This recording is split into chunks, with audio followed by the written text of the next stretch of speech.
Welcome back to Rating the List, where we review, discuss, and reimagine popular movie lists objectively. We're your hosts. I'm Jerry. And I'm Brad. And on this episode, we'll be exploring number 7 from Sports Illustrated's The Top 50 Sports Movies of All Time.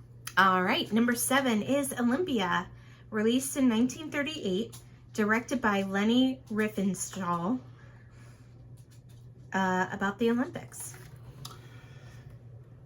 A Nazi propaganda film masquerading as a retrospective of the 1936 Olympic Games in Berlin. I mean, there's really no other way to put it. It was very, bias. Well, it's not just that, but it was kind of supposed to have been, they made it out that it was funded by, the IOC. It was not. It was funded by Nazis. By the department of the Nazi government that was in charge of propaganda films, which is kind of what she did. That was kind of Leni, the director. That's kind of what she did. So there's a lot of things to say about this movie that, the first one is she is recognized as one of the greatest filmmakers of all time for very good reason. She's incredibly talented. She was doing things in the 1930s that no one else was doing.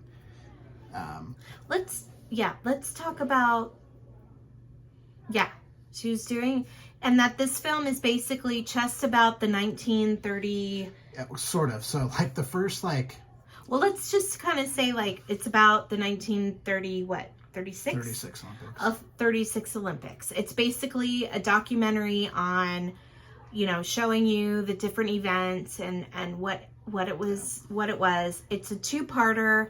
They're both 2 hours long. I mean, it's epic. It's mostly a host of images for the most part. So the film itself starts with this kind of weird intro where it kind of almost looks like you're going to go through the history, the entire history of from the first Olympiad on all the way to 1936.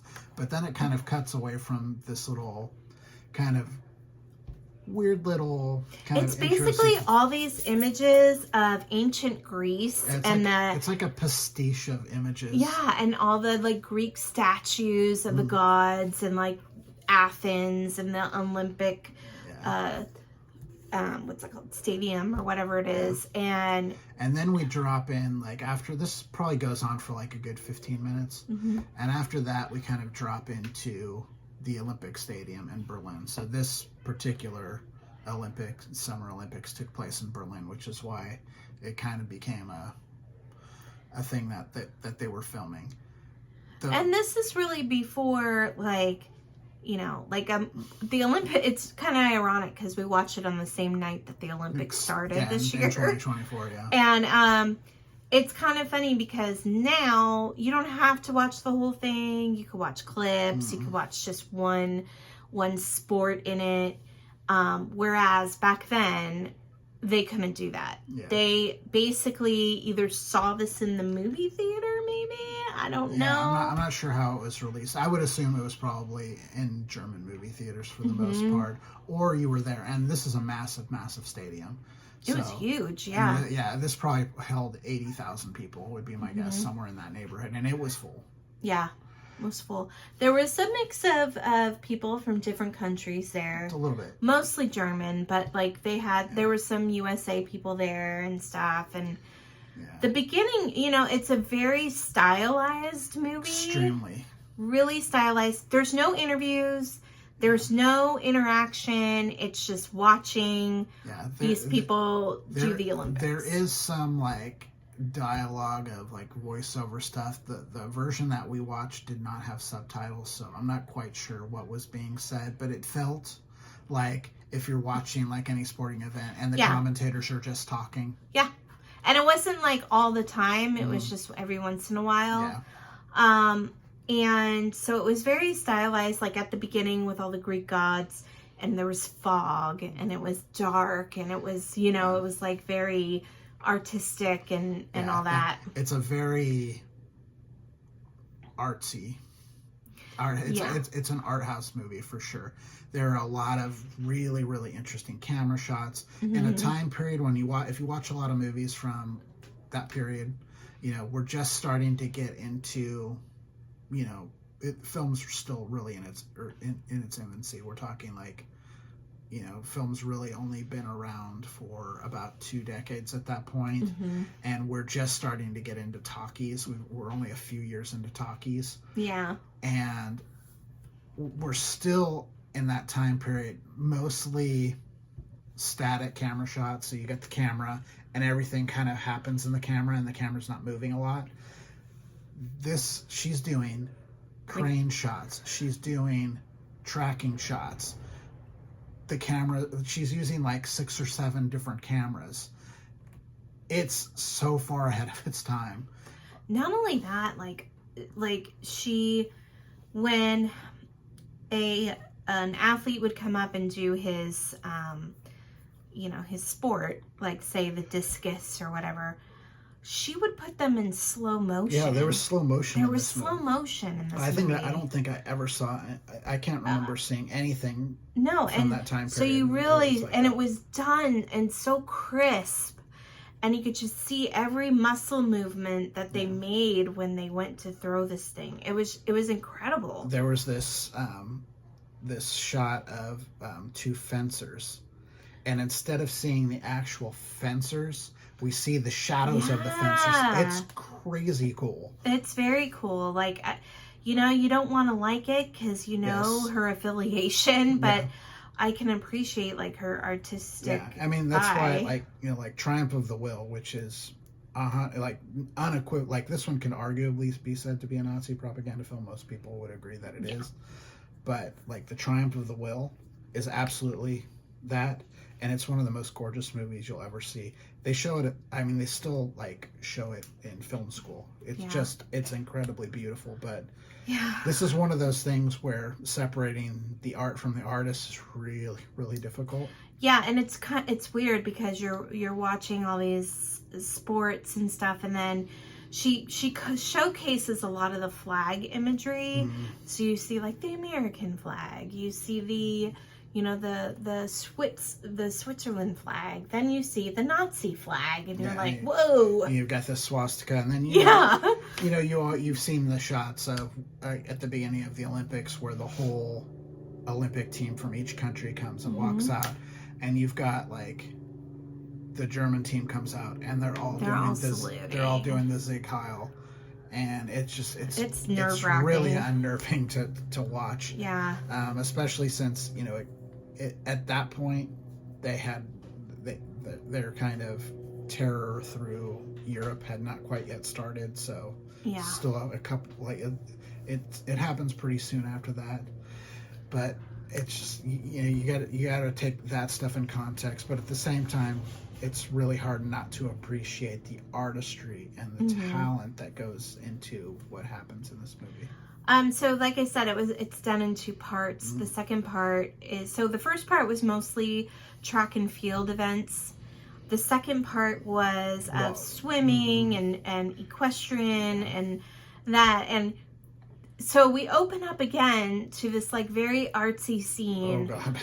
Where I'm like, I am blown away because they're in a bathhouse. It's pretty homoerotic. With all the male Olympians, and they're like totally naked in this bathhouse, rubbing each other down, like helping each other with their muscles, and like giggling and laughing, and you're like, whoa, what is going on? Like, it's very homoerotic. Like, I was like, how did this even pass anything? It's just crazy. It's not the Hays Code because it's a foreign film, but so just that blew me away. It's just kind of odd that it's like it's like, okay. Yeah, I was like, oh, all right, we're gonna watch these guys hang out. And so then they go through all the water sports, the rowing, all that, which was really, really interesting. Again, filmed really, really well. Yeah. I think like the idea behind it was that I think Hitler thought this was going to really showcase. Oh, that's the other thing. You see Hitler a few times. I mean, they're the host country, so you're going to see their leader. Yeah. I think he thought that this was going to kind of be a showcase for the Aryan, and then you have Jesse Owens go in there and just like, Yeah, that's pretty cool. yeah, there's like 3 or 4 different black guys that win, That beat out German guys. Yes. Frankly, it's kind of great. It is kind of great, and she showcased them. She didn't shy away from it. She showed Jesse Owens. She put him in slow-mo. We saw him do his thing slow-mo, his jumps. And so that's kind of the thing with documentaries is you can't really do anything about how the thing actually plays out. Yeah. Like a lot of times if you ever talk to like documentary filmmakers, the film that they started out to make actually doesn't become the thing that they end up making because something happens to change it. I think that's kind of what happened here. And I think you also I think there's a little bit of a push and a pull too, where she had a movie in mind that she wanted to shoot, but it's also being funded by the Nazi government, so there's some oversight on what she can actually show. But then at the end of the day, you know, certain people won certain events, and you kind of have to show that. So yes, it's an interesting pull, but there is a lot of kind of, you know, Nazi propaganda that's kind of sprinkled throughout the film about, you know, the strength and virtue and all the, you know, the kind of buzzwords that it's a kind of a really interesting movie to watch in our current political environment. Yeah, it was. It's just, you know, I'm not going to say that Brad and I sat for 4 hours straight and like watched this movie. I did. I mean, we did. I sat through the whole thing. I did too. You went and took like a shower and stuff, but I did, because it was like, you know. I mean, to be honest, it wasn't like you were gonna miss something like going in and out. Basically, you just might miss certain kinds of shots. The 1936 Olympics already happened, so I didn't feel like, you know. But yeah. Spoiler alert. Yeah. From Olympics, you know, like 90 years ago. Yeah. And I know that it was a pretty big Olympics because it was set in Berlin, and Jesse Owens you know, broke some records, and it was that rowing team, the USA rowing team, that won that year. So yeah, there was pretty significant historical things about it. And I mean, every Olympics tends to have some political aspect of it, some more than others. Like, you know, 80 and 84, you had, you know, in 80 we boycotted because the event was in Russia. In 84 the Russians boycotted because it was here in the United States. So you get that kind of stuff. 1972, when you had, you know, in Munich the murders of the Israeli athletes. So, you know, there's always something going on in these. So this is a pretty kind of big Olympics in that regard. How did we rank it? I gave this a 65. Jerry gave it a 53, so the list score is 59. Again, the technical artistry of this movie cannot be denied. I mean, I think that I rated it when we got to overall film, how the film was made. I gave it a 10 because it was made really well. It's incredible. But the rest of the scores were not as good, as high. Yeah, and some of them aren't. And you know, one of them is there's no real interviews on it. So the hardest thing about this one is from the aspect of it being an actual film. It's not really that. It's more of a pastiche of images that really doesn't tell you really much of a story for the most part, which is a detriment to it. But at the same time, the artistry is just this is like, cool looking at it. This is like the difference between, you know, someone lighting off a bottle rocket and someone flying the space shuttle.